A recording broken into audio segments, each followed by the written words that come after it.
الحمد لله رب العالمين، وربنا يعين إن شاء الله أربي إخواتي وأضل معاهم. حسبي الله عليهم، الله ينتقم. बिस्मिल्लाहिर्रहमानिर्रहीम। अस्सलामुअलैकुम वरहमतुल्लाहि वबरकातुहू। इस वक्त दुनिया भर के मुसलमान एहतजाज कर रहे हैं और फ़लस्तीन के हक में बाहर निकल रहे हैं, लेकिन उम्मत के जो हुक्मरान हैं वो गफलत की नींद सो रहे हैं।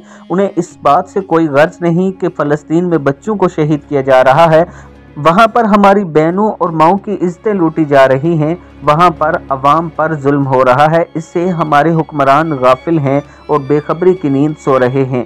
आज मैं आपके साथ एक माँ की वीडियो शेयर करने जा रहा हूँ, खुद भी जख्मी है और बच्चे भी जख्मी हैं, फिर भी वो अल्लाह का कैसे शुक्र अदा कर रही है। आप दोस्त जरा इस वीडियो में मुलाहिजा कीजिए। अल्हम्दुलिल्लाह रब्बिल आलमीन, रब्ना यईन इंशाअल्लाह अरब्बी इख्वाती वअदल माअहुम। हस्बी अल्लाह अलैहुम, अल्लाह यंतकिम। वीडियो में आपने देखा कि ये माँ अल्लाह का शुक्र अदा कर रही है और ये कह रही है कि मैं अपने रब का शुक्र अदा कर रही हूँ, लेकिन उसकी आंखों में आंसू भी हैं। ये आंसू इस उम्मत के लिए हैं जो गफलत की नींद सो रहे हैं, और ख़ास तौर पर इन हुक्मरानों के लिए जो इस अवाम के पैसे पर अयाशी कर रही है, लेकिन उम्मत के लिए एक लफ्ज़ तक नहीं बोल रही।